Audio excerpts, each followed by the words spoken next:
Welcome to Sustain This, a podcast where we discuss mindful consumption, personal style, and the quest for living a more intentional life. I'm ALYSSA, a sustainable stylist. And I'm CHRISTINA, a shopaholic turned minimalist-ish. And I'm SIGNE, a color consultant and slow fashion style coach. Together, we will unpack the nuances of what it really means to be a conscious consumer and find more joy in what we have right now. So grab your tea, your coffee, or whatever floats your boat and join us in the conversation. Let's go. Yay. Yay. All right, everyone, welcome back. And thank you so much for joining in today. Today we kind of wanted to just, we wanted to do an episode where we kind of just celebrate our good old favorites from each of our wardrobes, just kind of a lighthearted episode for you today. Maybe it can inspire you to have a look at some of your old favorites in your wardrobes and dig them out and maybe rewear them, or maybe ask yourself why these ended up being such good staples for you and learn a little bit about yourself.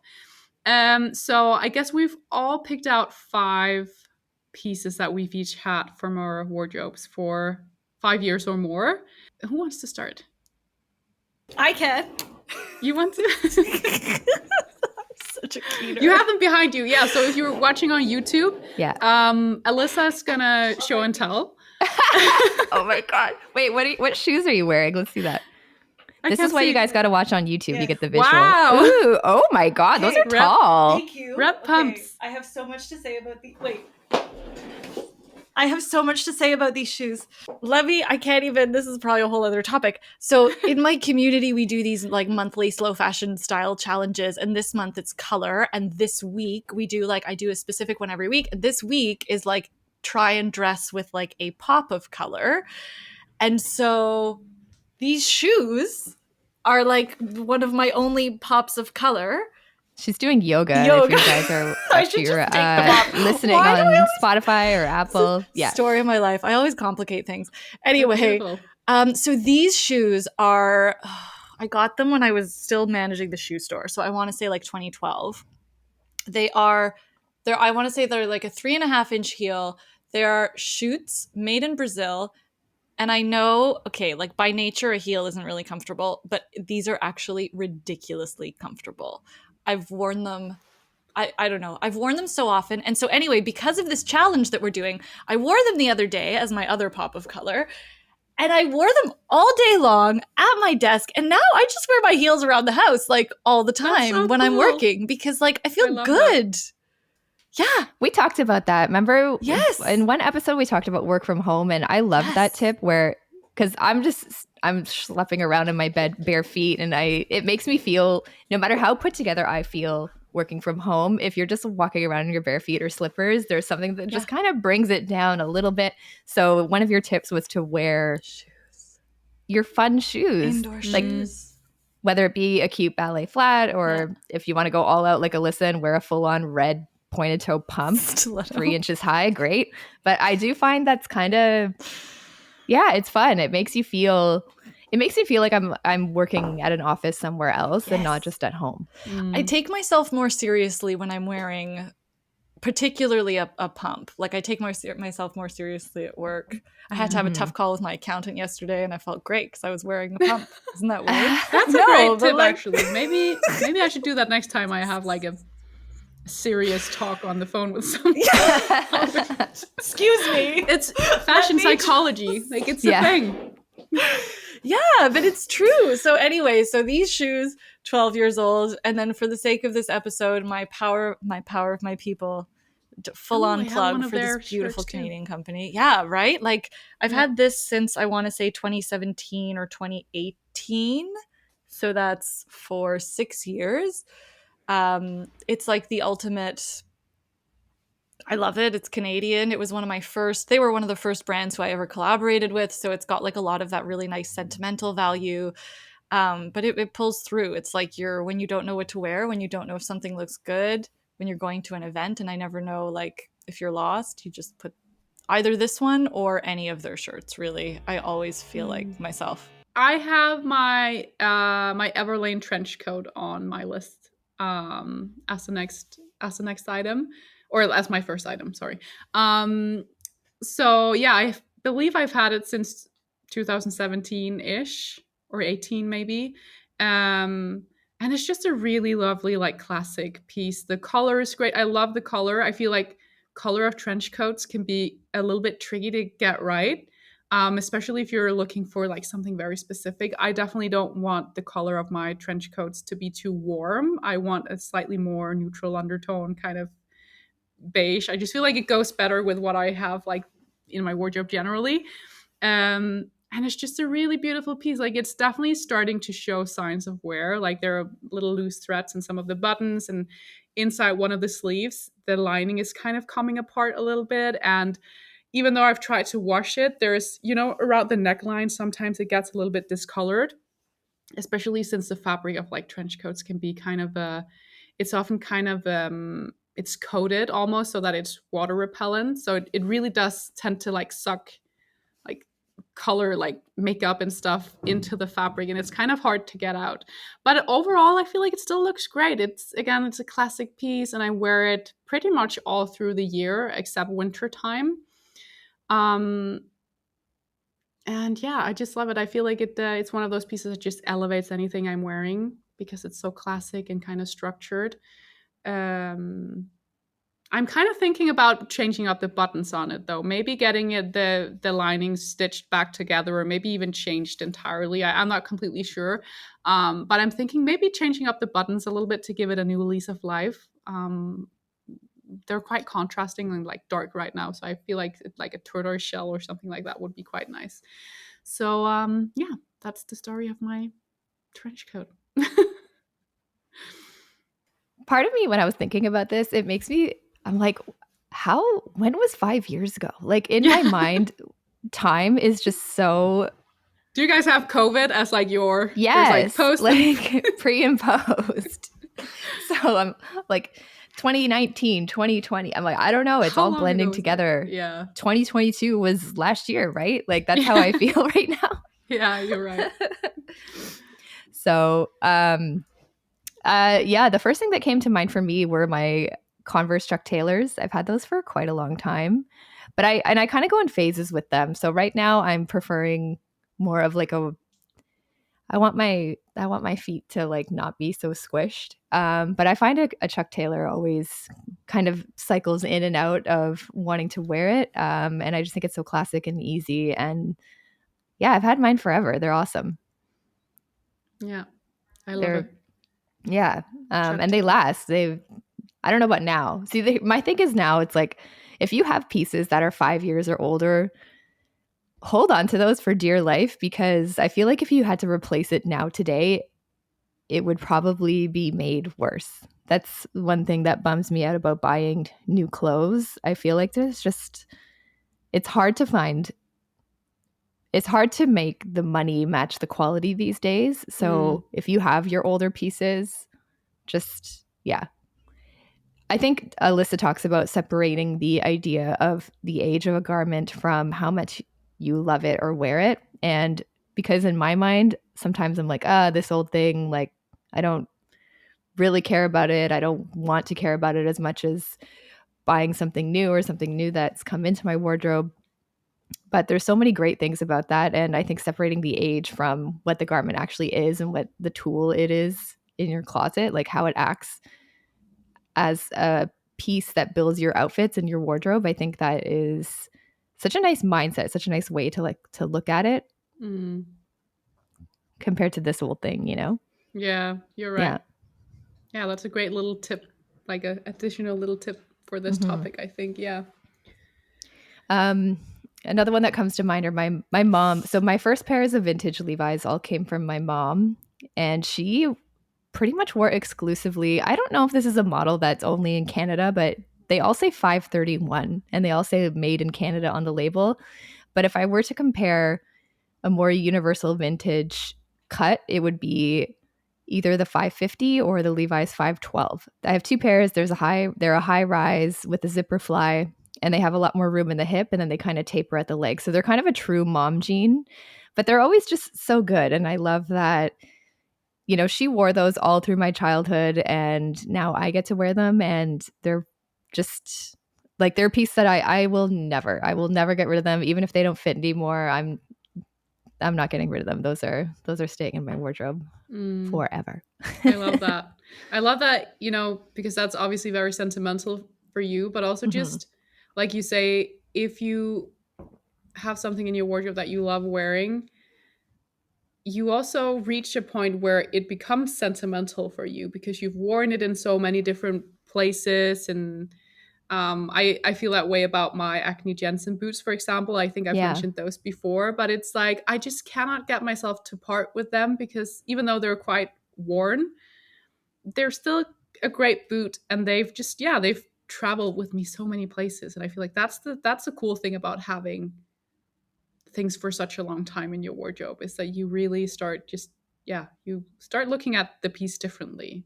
One thing I find, Sina, I remember you posted this as a TikTok and it went pretty viral for you, this whole concept of clothes I've had in my wardrobe for over 5 years. And I remember a lot of people kind of giving you shit for being like, oh, 5 years is not that long of a time. But I feel, I don't know. What do you have to say about that? Because I feel like there might be some pushback about the 5-year timeline. Yeah, there definitely is, I think. And I think a lot of it came also from people from the older generations, because it was a different time, and maybe it was more common for that generation to have, there's both the age gap. It's like, well, yeah, but I'm quote unquote only 24. I wish. 34. So obviously there's like an age gap there too, but and it's like I only started caring about like my clothes when I was like in my mid-20s. So not for me, 5 years is a long time. Yeah, I agree with that. That's a great point.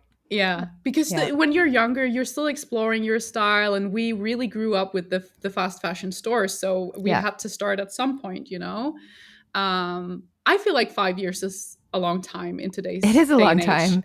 That whole 5-year plan thing, I think that's great. It's great if you have that, but 5 years is a long time. 1 year is a long time, Yeah. So. I mean, look back at your life just like 5 years, like 5 years ago. What year was it? It was 2009, 18, 19? No. Yeah, 19. Yeah. Like a lot has happened, like just for me personally, since 2019. So yeah, I feel like it is a long time. Yeah, you have 2 kids in that time frame. Like yes. I mean, so I think it's all like relative. It kind of depends on your age and your starting point, I guess. Yeah. Yeah. Yeah. And just piggybacking off of that, when you asked me to kind of consider pieces that I've had in my wardrobe for over 5 years, I'm kind of like, oh, I don't really have that many. One, again, because what is time? I don't know, post COVID. But I spent so much of those 5 years decluttering and getting rid of things and having such a very kind of like polarizing relationship with my clothes. So a lot of the pieces that I've had in my closet for more than 5 years, I got rid of a lot of them in my initial power declutters when I was feeling extremely overwhelmed by all the things that I owned. And I just wanted, like at the time, my mindset was, I want this out and I want it now. Like I want to get rid of this part of my personality. I don't want to deal with this anymore. Like that was my mindset. It was so overwhelmed and really, really ruthless. So as you say, Sina, it's like, well, in this time frame was when I started to learn to care about my clothes and to learn about longevity and quality and what fits your style and what you want to keep and what you want to wear. Mm-hmm. So, yeah, admittedly, I don't have a lot because I got rid of a lot of those things. So these are the pieces that, when I talk about these pieces, they're pieces that survived. A lot of them were sentimental. A lot of them are just good. But it's really when I started to kind of come into my own personal style. So, owning things for a long time, we see it as like a badge of honor. But I think taking into account what your mindset was and what was important to you at the time, I think is really important too. Yeah, so it's like, so right. It's a flex, but at the same time, like, maybe it's different for everybody, right? Yeah. I was just trying to look up because I think there's like a percentage, like even if you rewear your clothes just for a year or wear it for a year, you will have reduced your carbon footprint for whatever. I think I was just trying to an extra 9 months gives you like reduces the carbon footprint by anywhere between 20 and 23%. 20, yeah. So so again, I feel like it, like exactly like you say, Christina, it shouldn't be like a reward or anything just because you have old. It's not a competition of who has like the oldest things in their wardrobes, but it's really just to, I think, push back against like the whole influencer culture, consumption culture. Like it's, I guess it's just like a celebration of the fact that things that are old can also be just as special as things that are new. Yeah, you're right. That's a nice mindset. That's a nice way to look at it. Yeah. Thanks. Alyssa, what did you have next on your... Oh my god. Okay, wait. I also just thought of something else, which I think I want to go get. Because the others are clothes. I have this vintage jacket coat. It's like I got it at Value Village for $39.99. Wow. I can't even tell you how long ago. I've had it so long. Maybe it's like, I don't know. Maybe like 7 or 8 years. I feel like I did a lot of thrifting anywhere between like 8 and 10 years ago, because that's when I left my finance job and I just couldn't afford, like anyway, I still shop thrift because I like it and I find the best pieces there. But anyway, that was I found a lot of good stuff during that time, and I don't like letting it go. It's beautifully lined. It needs some work now because I've worn it so much, but it's cashmere. Like it's cashmere really wool nice. From the, I want to say like late 70s. I want to say late 70s because of the Wow. like the cut maybe. That's really nice. Anyway, thank you.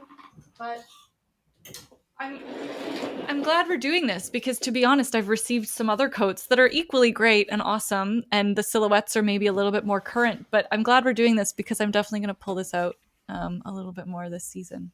Yeah. Cool. Nice to revisit. Yeah, great opportunity to rediscover some old favorites. Yeah.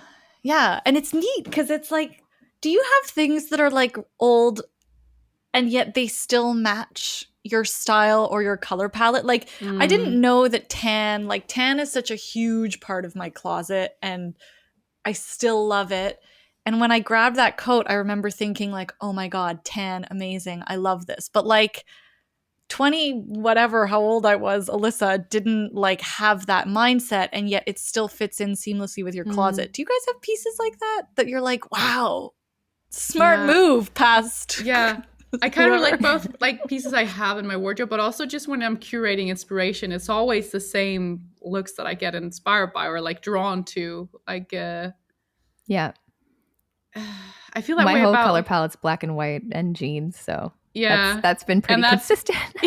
yeah. I feel like for me it's like a black ankle boot or like light blue jeans, like generally just light blue jeans.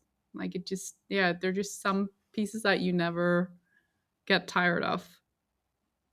Yeah. Which is kind of nice because I've heard people like kind of challenging the whole timeless, finding timeless wardrobe staples piece, because can anything really be considered to be timeless? Because, fits change and this is a whole episode, I feel like, in itself, honestly, because is it a myth? Like, I've been thinking about this for quite a while. How like we kind of demonize trends, but at the same time, if you want to look and feel current, then you kind of have to be in the trend of those silhouettes. So it might be a classic piece, but the silhouette, like with exceptions though, because I'm going to say like a Levi 501 today is the same as a 50, you know what I mean? So yeah, I feel like this could be a whole episode that we talk about. Yeah. Mm-hmm. I agree. I ultimately think it's like, what does timeless look like for you? And then that's it. You know? That's where the focus should be. Yeah, because that's also kind of what you were saying, Alyssa. Like, do you have pieces like that in your wardrobe that you've had for a long time and that you still love and that you fall in love with over and over again? Yeah. It's like, what a smart move that was, Yeah. Yeah. I have an item on my list that I don't have anymore that I recently sold, actually, I think a month ago. It was my black shopper bag, which it actually kind of hurt to let go of that piece, because it was I think I bought it like 12 years ago, and it kind of marked when I really started getting into like buying better quality and buying basics that I knew I could use for multiple different occasions, and really started, quote unquote, investing in my wardrobe.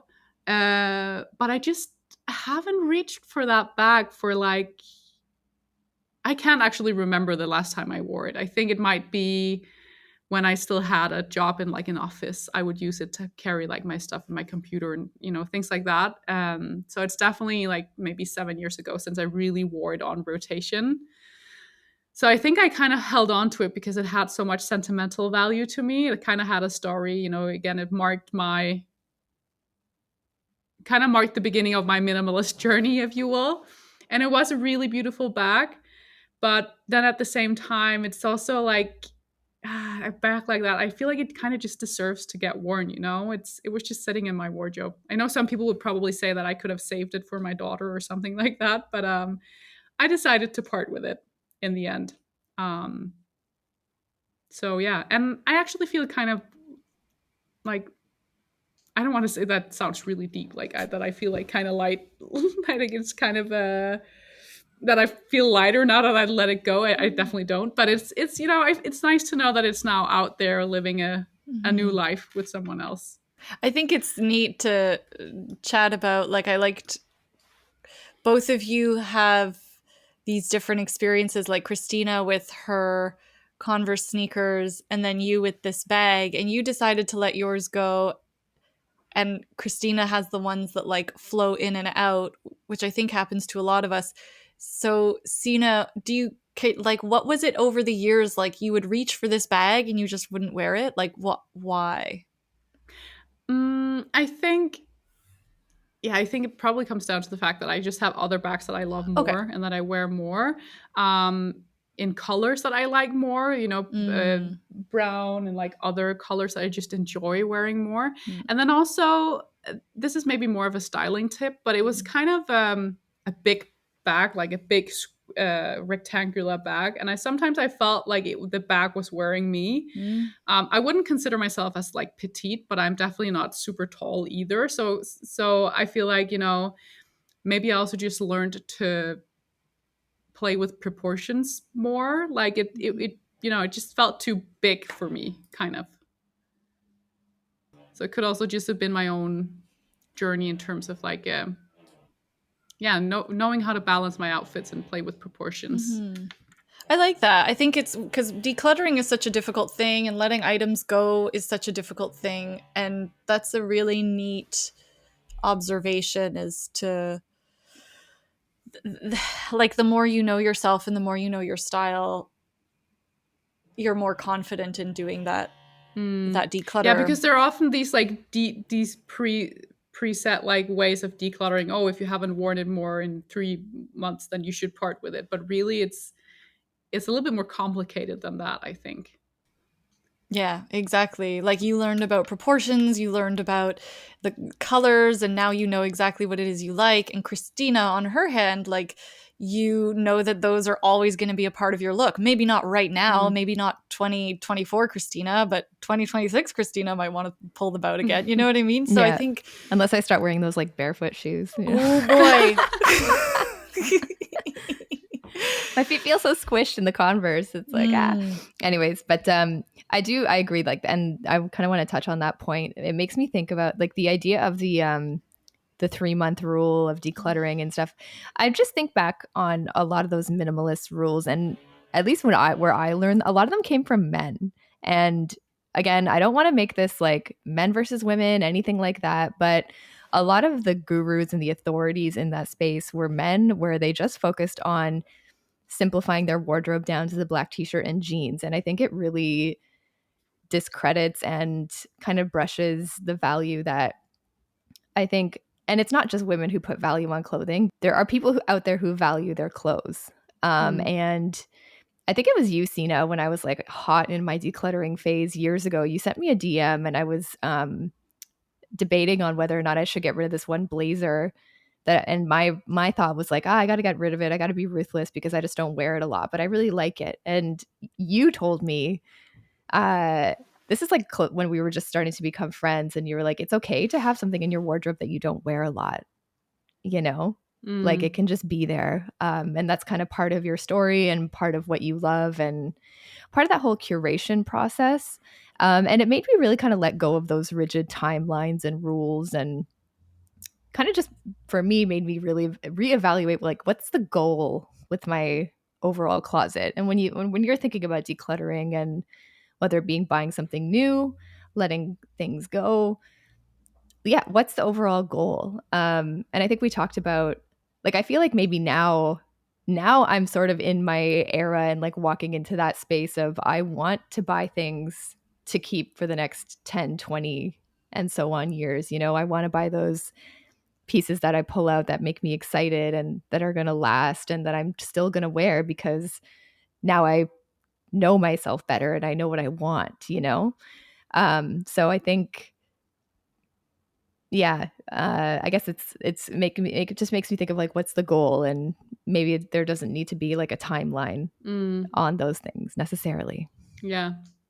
Yeah, because, you know, that's, yeah, life is on its own timeline too. It's like, and your wardrobe will always be a product of your life, which will be dynamic always. So I think that's a really great way to look at it.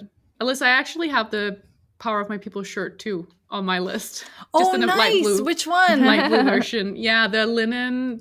Is it the proper? I think. Yeah, the proper fit. Yeah, in like a light blue linen. Yeah, their linen. I think I got it around the same time as you. Kind of the same story as with you. They were one of the first, because obviously I'm not Canadian, so it's. But I remember they reached out to me, and I really just like loved their shirts. And I pull that one out every single summer. Right. I haven't worn it this summer because of my growing bump. But I love it. It's a really great shirt. Yeah.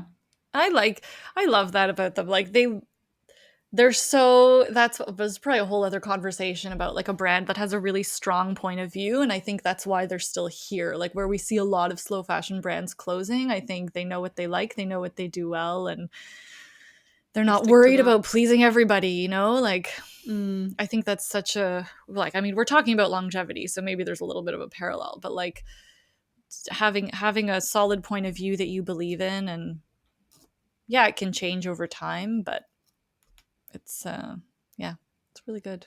Yeah. What else you got? Oh my God, really? Okay, hang on.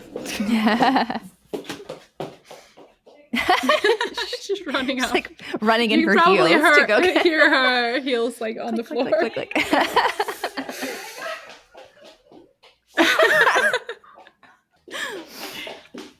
Okay, this is how excited I am. Okay, so these over-the-knee boots, the suede over the knee. Yeah, you love the over the knee. Okay, so they weren't popular.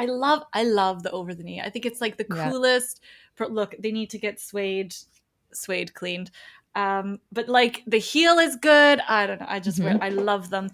I got them at a secondhand store. They were expensive. They were $200, and I was humming and hawing over them in the store for like an hour. The poor woman was like, "Just buy the goddamn boots, okay?" But I was like, I don't know. They weren't on my list, and this was like a solid. I want to say 7. I don't know, 2015, 2015, 2016. Yeah, I was still styling, and I was pulling from this consignment boutique a lot. So it was around the same. So I would go in and do the pull for the shoot, and then of course you're like in there, and you're like, what else? So this was one of those things, and I remember they weren't popular at the time, but I wore them. I've worn them ever since. I love the proportion. I think they add that like bombshell-esque factor. I didn't realize it at the time, but I guess that appealed to me. I was just thinking about that actually when you got them out. Yeah. Yeah. And like in Canada, they're gold. Like I don't know why more. Like it's like a second pair of pants. without looking like a second pair of pants. Like, amazing. It's cold all the time. But yes, the heel isn't super practical. And I get asked all the time about like, what's a nice pair of boots that I can wear out in Canada when I'm going on date night or whatever. And it's like, yo, the over the knee, man. It's just so good. I don't know. Well, that silhouette's back, I guess, this year. Right? Yes. And so now it's back. But like, I've been wearing them ever since. And I think that's what's really cool about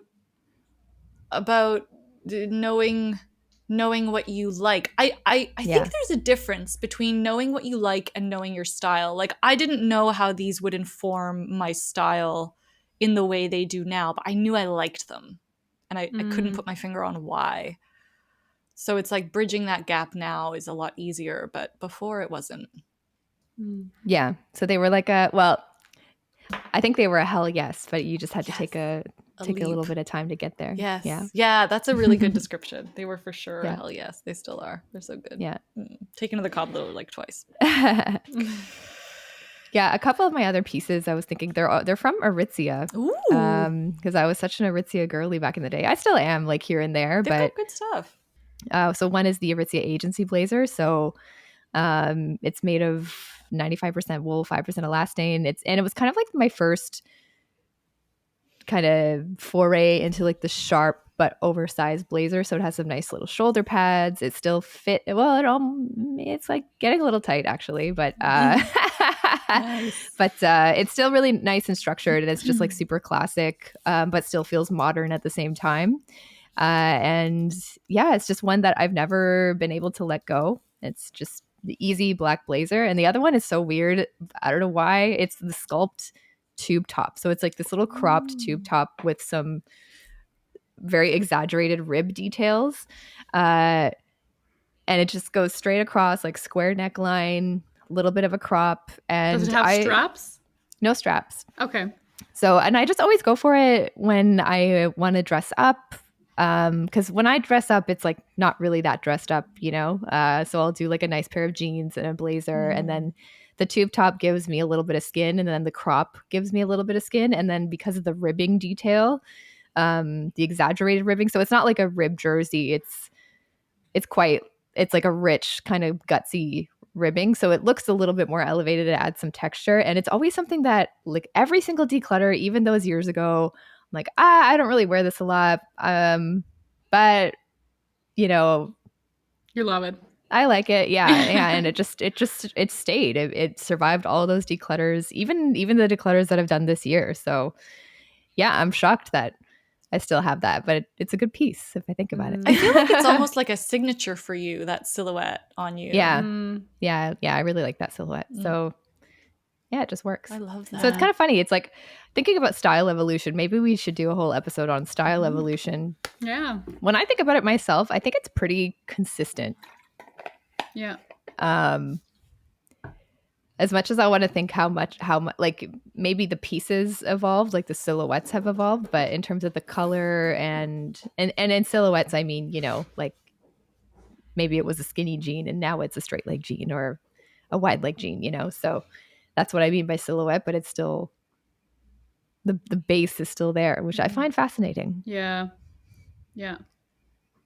I love how we're also just like touching on like different, we've already kind of talked about that, but like using different like lenses to declutter your wardrobe, like when you're, because a lot of people will say, well, curate some inspiration and then use that when you're decluttering and when you're shopping, but also it's sometimes like, you know, just looking back at your life and looking back at the times when you wore that piece and then decide based upon that whether it stays or not. In terms of how you felt and exactly. Because I think we're more ruthless if we're just like so focused on just using like a pre-made Pinterest board, or you know, it has to look like this, and it's more it's a gut feeling that you need to kind of, it's a mental thing too, you know. And I honestly think it's this kind of a split second decision. Again, I'm going to sound like a broken record that back to, if it's not a hell yes, then it's a no. Like if it takes me longer than a second to think about it, then it means that it's a maybe and there's something that's holding me back about it. So it doesn't mean that when you're decluttering, that piece needs to be in the no pile right away, you also have a maybe pile, or you can store it and revisit it, because the way you're feeling today, it might not be how you feel about it in 6 months from now when you feel like decluttering again. So I think all of that is such a fluid and dynamic thing, and it doesn't have to be absolute. And I would just say, don't put so much pressure on yourself if you feel like you do need to declutter, because it's a tool that's meant to help you, not make it worse, you know? Yeah.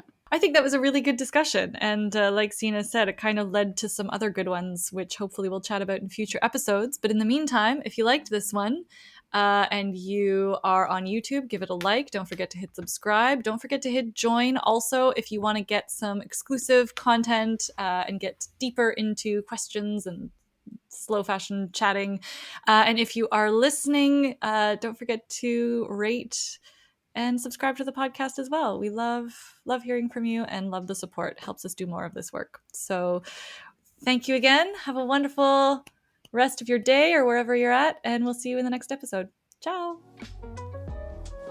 Thank you so much for joining in our conversation this week. If you're enjoying the show, we'd love it if you subscribe to the podcast on Spotify and Apple and leave us a rating and review. It's one of the best ways to support the Sustain This podcast at zero cost to you. We're also a community-led podcast, so if you have any questions for us, topic requests, or even guests you want to hear from, please send us a DM on Instagram at sustainthis_podcast. We read all of our comments and look forward to hearing from you. We hope you join us again next Tuesday, where we'll talk about so much more than clothes. Ciao!